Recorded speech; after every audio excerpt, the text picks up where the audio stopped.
Hello and welcome to the fourth match of the Invex Starcraft 2 1 vs 1 tournament. I'm going to have to stop saying that at the start of each video because I don't actually like saying it.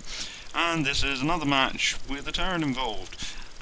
This is played on Metalopolis, as a lot of the matches seem to be. And this is between the pink Zerg of Titch, spawning down here at the 6 o'clock position, we'll call it that for now. And the purple Terran of Zuko, up here at the... I don't know, it's like 2 o'clock, isn't it, somewhere abouts. And this is the beginning of the match. Can't remember if there was any more PVCs apart from this one in there. I think there were actually a couple, yeah. Zuko. Yeah, I can't remember who else was... Yeah, there was some other PVCs, TVCs. I remember watching them. I hate TVC. It's just painful to watch for the Zerg player. And get siege tanks out. It's just like a lot of their ground units just can't actively work against them. It's pointless going for mutas that just one Thor can defeat 1,000,000 mutalisks. It's just ridiculous. And there's a supply depot going up down here. We've got a spawning pool going down at 10, 11. It was roughly 10 or 11 pool there. Overlord scouting in the right direction is always good. Kind of odd to send his first Overlord scout out this way away from his base, as you normally send it as the closest one because they're so slow they can actually make it to that one in some sort of time. You send a drone scout in a different direction, but he sent his second Overlord off in this direction, so it's alright. He's still unaware of where the Terran is, and the Terran has made it into his base first time and sees everything. Extractor going up there, pretty usual follow up to the pool.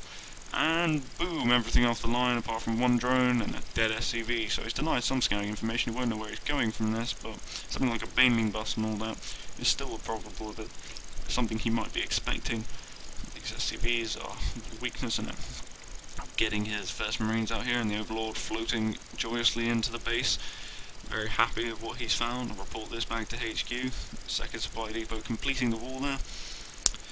And nothing else. Queen being produced back at Titch's base in orbital command, so those little economy boosters there for each of them coming at roughly the same time, or actually the Queen was a bit later. Spine crawler going up, good idea. Not protecting the mineral line though, so if a Reaper does jump in the back here it'll be alright, but he knows Reaper rush isn't really coming, and this Marine, 2 Marines here out, gonna snipe this Overlord it seems, because it can't get away fast enough and they're being micro just a tiny bit. All that it takes to take that Overlord out, and a big hit for the Zerg early on, losing that Overlord. Yeah, the Spine Crawler not covering the minerals, but it's alright. The Queen's out, and Overlord replacement is there, and I'm not sure his supply cap. No, he's just under it. He's just going to keep it up. He did respond to that. And that's a tech lab coming in there. Attachment for this barracks. The second barracks being bought up now. Adrenal glands, is it? Metabolic boost, that's what it is. And a roach warren going up here. Roaches, yeah, it could be strong against the Marines, I think, but I mean, Marauders, oh, that's a factory. Shit, sorry guys, I told you that was a barracks. And the good old switcheroo to get some siege tanks out quick, or a little bit quicker. I mean, if you build a bit closer, I could have had it, but not sure that Titch knows about this factory. Why is my camera lock always on? Well, yeah, he did not see that before his Overlord got out of there, so he should be expecting it, because tanks are extremely powerful against the Zerg army. Lots of things being researched here, but no, he's put it onto a tech lab and he's building Hellions for some Hellion rush land, and he's getting the Infernal Preigniter, which makes them have those lovely blue flames. It does do actual extra damage, but that's just light anyway. We've got some Zerglings up here, hidden in the top of the base here. Ready, Spine Crawler reposition now, going to hit anything that comes up through this, so this Hellion's a bit late really. Spine Crawler's up, it's going to have an effort running past the Spine Crawler and doing some damage to them. And if it's going on its own, which it is, it doesn't really stand much of a chance at all. Let's watch. He's sitting, he's waiting, and he's contemplating. Hive is being researched, scouting Zergling going out there.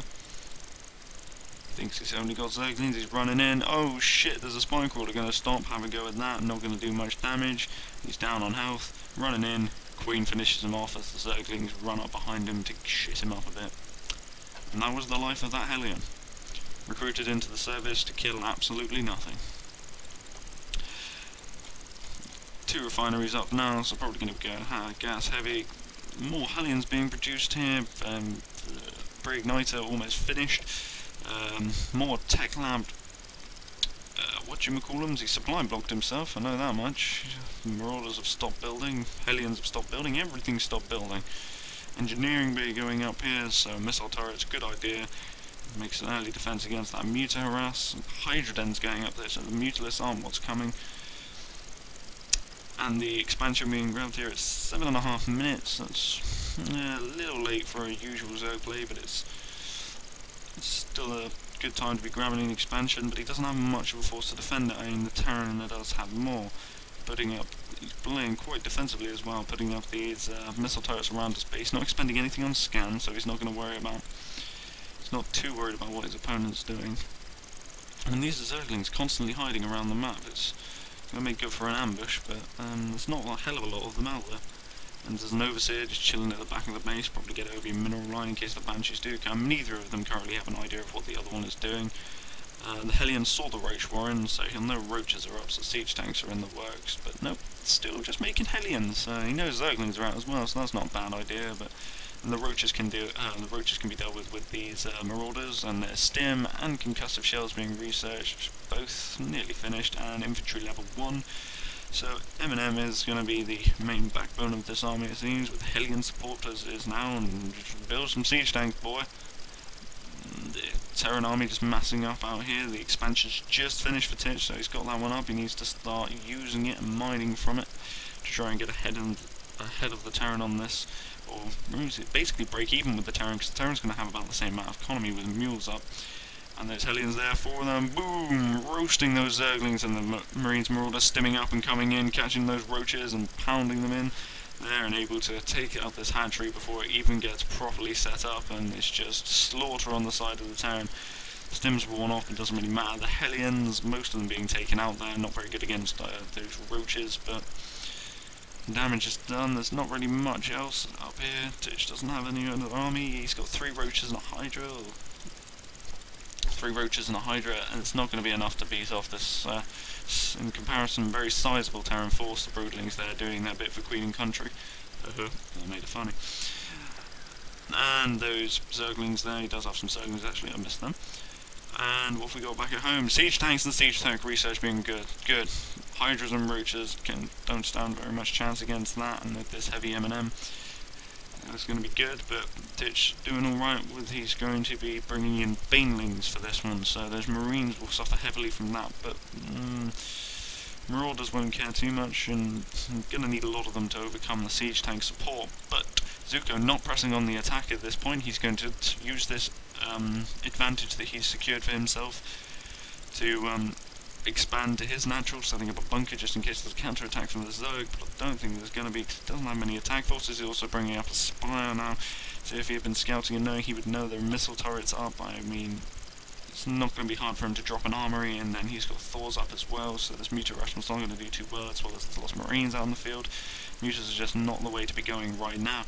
And Zuko really properly heading up this expansion now as the first siege tank popped out, and he's got loads of research going up here. He's got combat shields for his Marines, Terran Infantry 1, another orbital command coming up, 2 reactors coming up, so really going to flesh out with Marines, and he's right to be doing that with the Mutas coming. And there's some Banelings being moved here, going to be good on defense, try and catch them, but he doesn't really want to catch them in this bottleneck up here. He wants to try and catch them as they come up and sideswipe them maybe, but at the moment Zuko not heading out. This Spire's just finished, as I was about to say something about it. Good man, Spire. And the first 4 Mutas being popped there. Not popped, created, charged and stuff. And Zuko just comfortably holding his position, making sure this expansion gets up and running, and this is a terrible position for Titch to be in. He needs to be hiding the expansion. I mean, he knows this one's clear, he knows it's far away from Zuko, he should be going there. Or at least to here, or maybe even down here, or maybe even grabbing this high yield. If he grabs this high yield, he could get right back in this game with production value now. But he's not expanding, and the Terran is base ahead, and if Titch doesn't catch up quickly, it is going to be very quickly GG for Zuko, in favour of Zuko. And what's he doing now? He's just continuing to macro up, as all good Terrans should do. More barracks being added into it, more supply depots to increase its cap. Lots of Zerglings being produced here, a hell of a lot of stacked up lava coming up here for the Zerg. and just his army composition there. He's got a lot of Zerglings. They're going to be good against those siege tanks, but that M&M creates a barrier which is going to be hard to get by. The Hellions have stopped being produced though. And those guys bailing out of the bunker. Is this going to be, yep, looks like he's moving out, salvaging the bunker, good job there. And looks like he's moving out, more reactors being brought on here, going heavy on the Marines here. And Zergling's moving out to the front of this, and they're going to be spotted by this Hellion. These banelings aren't going to be enough to, so they can do a lot of damage to that army. I mean, there's a lot of squishy Marines in there. I mean, there's still a one-shot boom. And those speedlings there surrounding that Hellion, no matter how strong Hellions are against Zerglings, that was just pure outnumberance there. Zuko, sorry about that. Zuko, just there's a couple of mutas in the back of his base here, and is he going to push forward? These mutas coming in for the harassment here. There's no. You can get in up here, Titch can get in and do some muta harassment on the lines here. Zuko's still just chilling out, and he has expanded over here. Sorry, I did notice that earlier, but I was just a bit worried. And yep, trying to head down this command centre. It's not a bad idea. This one out, the expansion not covered by a wall tool, and shit, the banelings being brought out here. Boom! Looks like they did a little bit of damage onto these stimmed Marines, forcing them out. So the stim's worn off here and took out 2 of those tanks. That's a good job, but he doesn't have much else. The Zerglings appear to have been dead. Been dead? They got dead. They got died. Yeah. No. They're dead. A couple more mutalisks coming out here, but the Marines stemmed and here, and the repair on the command center's being repaired. He's pushing forwards, mutalisks are dying. And almost, there's not very many Marines, but there's enough to handle these few mutas out here, and this Terran army ripping into the Zerg base here, and that's GG. I think that's all she wrote. A few more tanks here. I think he managed to, yeah, he's killed off all the Marines, so there's nothing that can attack these mutas, but unfortunately, this is too devastating. He's lost his main now, he's going to lose all of these production buildings. He's lost hive tech, lair tech, and this base isn't even up properly, so there's no way back into this for Titch as I see it. These mutas handily taking out this, but there's just more Marines being made up at the back here, and there's a Thor being built. The armory was placed down when mutalisks were revealed, so playing another command centre, so probably going to expand out into the high yield in the middle here as you see these mutas flying across. This is going to be painful. With that Thor out there, the Thor's out, so this is the final foray for Titch, moving in here, catching a few of these Marines with their pants down, but the rest coming in here, stemmed, the Thor in there as well, and he knows it's over, just chucking them at that wall of death. And back at home, the creeps receding and the buildings begin to bleed out here, and GG coming from Titch. And basically just, yes, I think a lack of scouting from both of them. Zuko just the very solid way you can build a Terran army that's very versatile in everything it comes against. He did that and just macroed it up, pushed at the right time, managed to snipe this expansion. Titch, the lack of scouting, you really need to scout more, and would have realised mutas were a bad idea. He was going the right idea with banelings and Zerglings, did him a lot of good. He needed some proper accompaniment to that, and unfortunately that is GG, and Zuko advances on. See you next time.